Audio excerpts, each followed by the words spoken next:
സംസാരം ഇനി മൊഴിയും വർണ്ണങ്ങൾ കതിച്ചൊരിയും ഒന്നാകും മനസ്സുകളിൽ അറിവിൻ പുഞ്ചിരി മഴയാ ചുവടുകളിൽ ചായുമീണമാ ഗാനോത്സവമായതാ Janvani 90.8 community FM radio Panoor.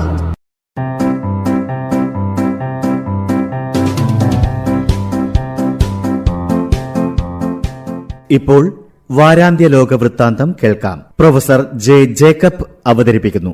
വാരാന്ത്യ ലോക വൃത്താന്തം.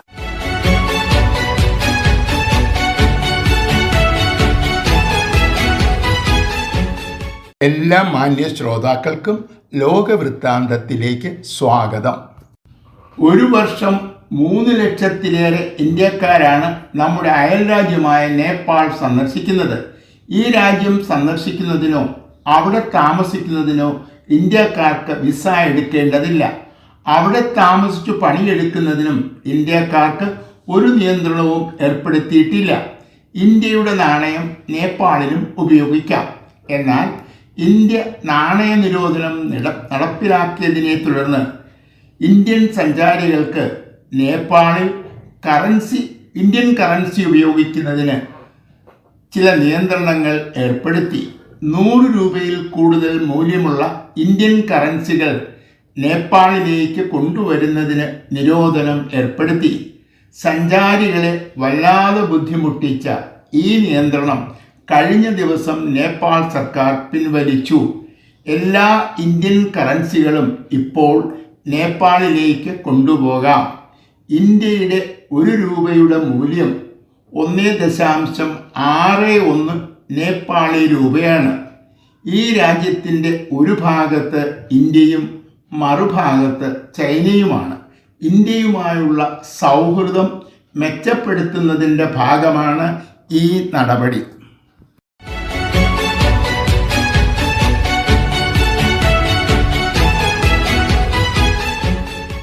രണ്ടാഴ്ചയായി ഇറാനെതിരെ തുടരുന്ന ആക്രമണം ഞായറാഴ്ചയോടെ അമേരിക്ക നിർത്തിവെച്ചു.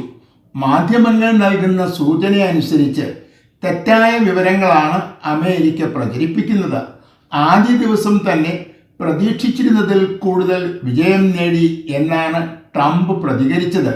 ദിവസങ്ങൾ കഴിയുന്തോറും ഇറാൻ തകർന്നു എന്ന നിലയിലായിരുന്നു പ്രതികരണങ്ങൾ.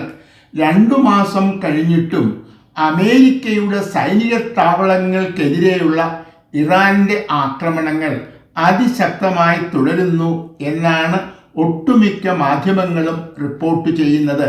ഗൾഫ് മേഖലയിലെ 8 രാജ്യങ്ങളിലുള്ള അമേരിക്കയുടെ 16 സൈനിക താവളങ്ങൾക്ക് ഇറാന്റെ ആക്രമണം മൂലം സാരമായ കേടുപാടുകൾ ഉണ്ടായി എന്നാണ് അമേരിക്കൻ മാധ്യമമായ CNN റിപ്പോർട്ട് ചെയ്യുന്നത്.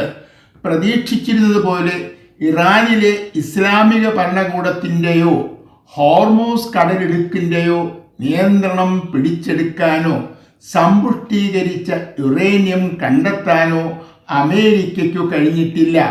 ഞങ്ങൾ ഒരു ചർച്ചയും ആവശ്യപ്പെട്ടിട്ടില്ല എന്നാണ് ഇറാൻ പ്രതികരിച്ചത്.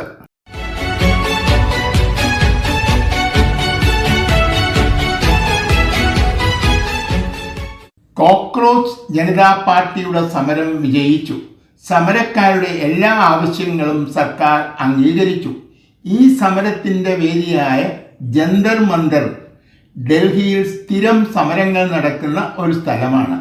ഇതിനു മുമ്പ് ഇവിടെ സമരം നടത്തിയവർക്കാർക്കും ഇതുപോലെ സമ്പൂർണമായ ഒരു വിജയം നേടാൻ കഴിഞ്ഞിട്ടില്ല. കഴിഞ്ഞ മെയ് മാസത്തിലാണ് ഈ പാർട്ടി രൂപീകരിച്ചത്.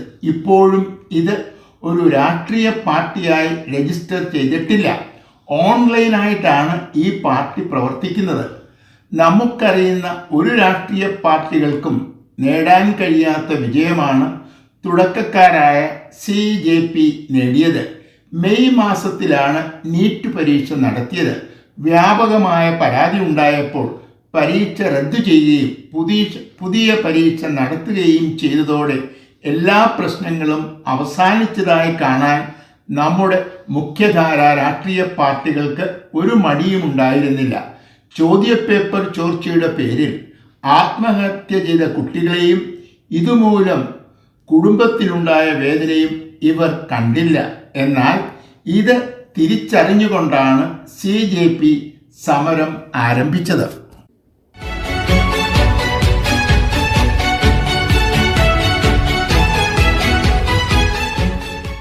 ഇറാനുമായുള്ള യുദ്ധം അവസാനിപ്പിക്കണമെന്ന് ആവശ്യപ്പെടുന്ന പ്രമേയം അമേരിക്കൻ സെനറ്റും പാസാക്കി.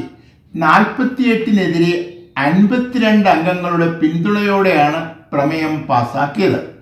നേരത്തെ ജനപ്രതിനിധി സഭയും ഈ പ്രമേയം പാസാക്കിയിട്ടുണ്ട്. ഭരണകക്ഷിയായ റിപ്പബ്ലിക്കൻ പാർട്ടിക്ക് ഈ 2 സഭകളിലും ഭൂരിപക്ഷമുണ്ട്. എന്നിട്ടും പ്രസിഡന്റിനെതിരായ ഒരു പ്രമേയം പാസ്സാകുന്നത് ഇറാനെതിരെ അമേരിക്ക നടത്തുന്ന യുദ്ധത്തിനെതിരായ വിധിയെഴുത്താണ്. യുദ്ധം തുടങ്ങാൻ അമേരിക്കൻ പ്രസിഡന്റിന് അനുമതി ഉണ്ടെങ്കിലും അത് 60 ദിവസത്തിനുള്ളിൽ അവസാനിച്ചില്ലെങ്കിൽ കോൺഗ്രസിന്റെ അനുമതി തേടണം എന്നാണ് ചട്ടം. വെടിനിർത്തൽ കരാർ ഒപ്പുവെച്ചപ്പോൾ യുദ്ധം അവസാനിച്ചു എന്ന് ട്രംപും യുദ്ധം ഇപ്പോഴും തുടരുന്നു എന്ന് കോൺഗ്രസും അവകാശപ്പെടുന്നു.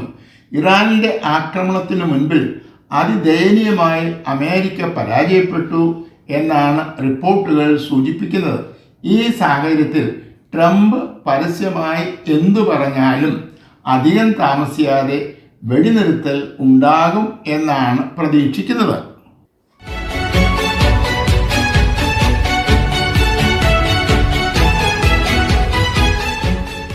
ചർച്ച തുടരാൻ ഇറാൻ സമ്മതിച്ചതുകൊണ്ട് ആ രാജ്യത്തിനെതിരെയുള്ള ആക്രമണം തൽക്കാലം തുടരുന്നില്ല എന്ന് അമേരിക്ക അറിയിച്ചത് ഞായറാഴ്ചയാണ്.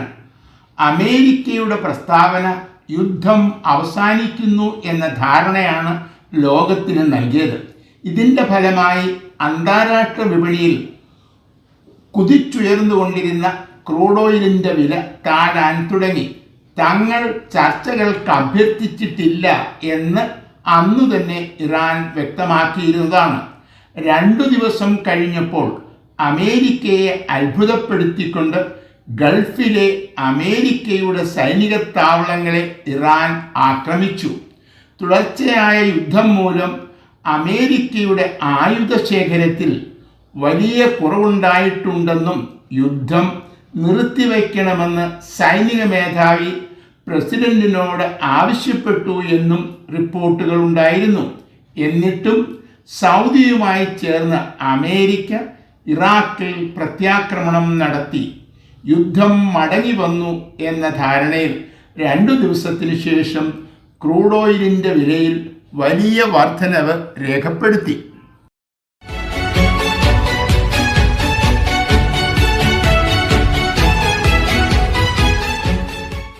പ്രതിരോധ മേഖലയിലെ സഹകരണം വർദ്ധിപ്പിക്കാനുള്ള കരാർ കുവൈറ്റും പാകിസ്ഥാനും തമ്മിൽ ഒപ്പുവെച്ചു.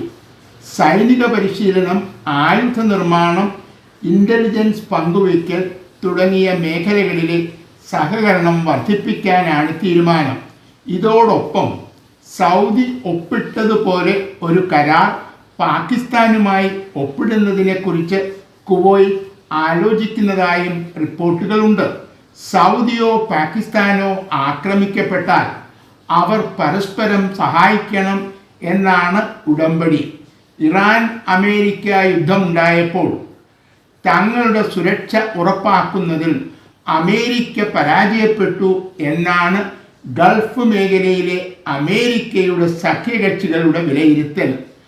ആണവശക്തിയായ പാകിസ്ഥാനുമായുള്ള സഖ്യം തങ്ങളുടെ സുരക്ഷ ഉറപ്പാക്കും എന്നാണ് പ്രതീക്ഷ. മധ്യ ഏഷ്യയിൽ അമേരിക്ക ദുർബലമായാൽ തുർക്കിയുടെ നേതൃത്വത്തിൽ സൗദി, കുവൈറ്റ് തുടങ്ങിയ മുസ്ലിം രാഷ്ട്രങ്ങൾ നാറ്റോ മാതൃകയിൽ ഒരു സഖ്യം രൂപീകരിക്കാനുള്ള സാധ്യത വർദ്ധിക്കും.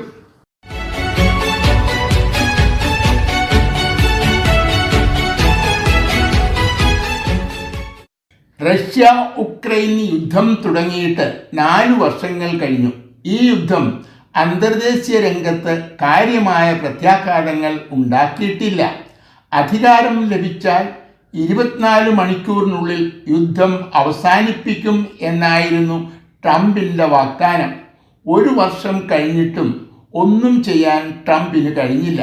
ഇപ്പോഴും യുദ്ധം തുടരുകയാണ്. നാറ്റോയും യൂറോപ്യൻ യൂണിയനുമാണ് ഉക്രൈനിനെ താങ്ങി നിർത്തുന്നത്. ഉക്രൈൻ നാറ്റോയിൽ അംഗമാകുന്നത് തടയാനാണ് റഷ്യ യുദ്ധം തുടങ്ങിയത്. സഹായം നൽകുന്നു എങ്കിലും റഷ്യക്കെതിരെയുള്ള യുദ്ധത്തിൽ നാറ്റോ ഇതുവരെ ചേർന്നിട്ടില്ല. കഴിഞ്ഞ ദിവസം റഷ്യ ഉക്രൈനെതിരെ നടത്തിയ ആക്രമണം പോളണ്ടിനെയും ബാധിച്ചു.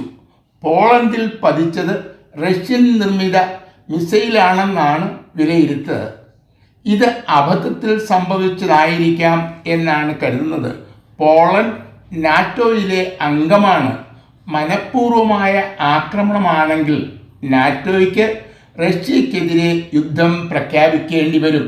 ഈ ഒരു സാഹസത്തിന് റഷ്യ തയ്യാറാകില്ല എന്നാണ് പ്രതീക്ഷിക്കുന്നത്.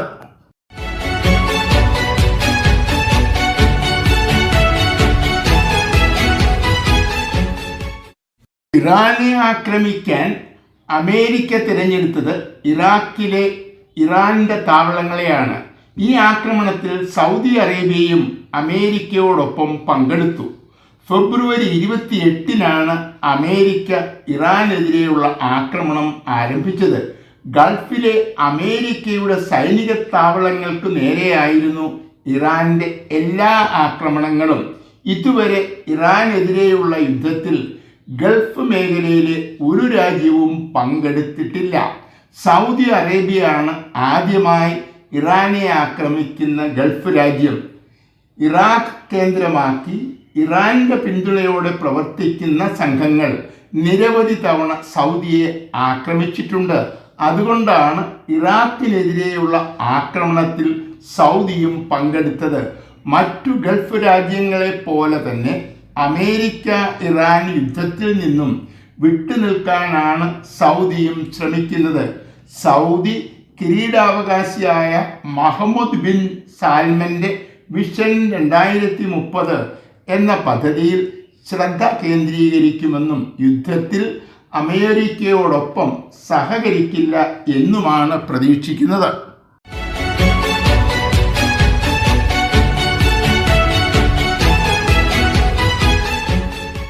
ഇറാൻ യുദ്ധം അമേരിക്ക നിർത്തിവെക്കുന്നു എന്നത് വെറും വാക്കായി. വ്യാഴാഴ്ച അമേരിക്ക വീണ്ടും ഇറാനെ ആക്രമിച്ചു. ജോർദാനിലെ അമേരിക്കയുടെ സൈനിക താവളങ്ങളെ ഇറാൻ ആക്രമിച്ചതിന് പിന്നാലെയാണ് ഇറാനിൽ അമേരിക്ക വീണ്ടും ആക്രമണം തുടങ്ങിയത്. കുറ്റവാളികൾക്ക് ശിക്ഷ ലഭിക്കാതിരിക്കില്ല എന്നാണ് ഇറാൻ പ്രതികരിച്ചത്.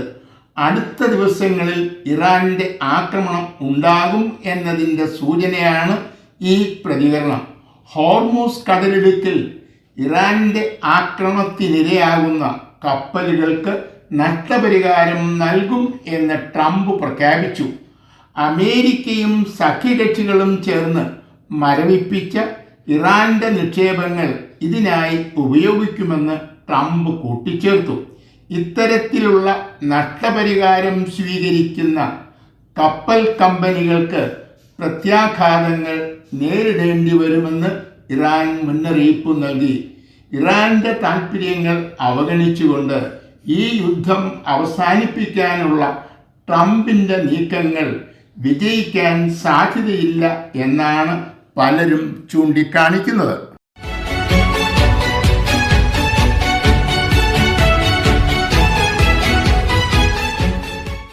പാക് അധിനിവേശ കാശ്മീരിൽ തിരഞ്ഞെടുപ്പ് നടത്താനുള്ള പാക് ഭരണകൂടത്തിൻ്റെ തീരുമാനം വലിയ പ്രതിഷേധത്തിനിടയാക്കി. 1947-48 കാലയളവിലെ ഇന്ത്യ പാക് യുദ്ധത്തിൽ പാകിസ്ഥാൻ പിടിച്ചെടുത്ത പ്രദേശമാണ് പാക് അധിനിവേശ കാശ്മീർ. പ്രതിരോധം, കറൻസി, വിദേശകാര്യം ഒഴികെയുള്ള ഒരു കാര്യങ്ങളിലും തങ്ങൾക്ക് നിയന്ത്രണമില്ല എന്നാണ് പാക് ഭരണകൂടം അവകാശപ്പെടുന്നത്. ഇതുകൂടാതെ 23 വിഷയങ്ങളിൽ പാക് ഭരണകൂടത്തിൻ്റെ അനുമതി കൂടാതെ അധിനിവേശ കാശ്മീരിന് നിയമങ്ങൾ നിർമ്മിക്കാൻ കഴിയില്ല. ലോകത്തിൻ്റെ മുൻപിൽ പാക് അധിനിവേശ കാശ്മീർ ഒരു സ്വയം ഭരണാവകാശമുള്ള പ്രദേശമായി ചിത്രീകരിക്കാനാണ് പാക് ഭരണകൂടം ശ്രമിക്കുന്നത്. ഈ പ്രദേശത്തിൻ്റെ താൽപ്പര്യങ്ങൾ അവഗണിച്ച് ഒരു കോളനിയോടെന്നതുപോലെ തങ്ങളോട് പെരുമാറുന്നു എന്നാണ് ഇവിടുത്തെ പ്രധാനപ്പെട്ട സാമൂഹിക സംഘടനകളുടെ കൂട്ടായ്മയായ ജോയിന്റ് അവാമി ആക്ഷൻ കൗൺസിൽ ആരോപിക്കുന്നത്. വാരാന്ത്യ ലോക വൃത്താന്തം.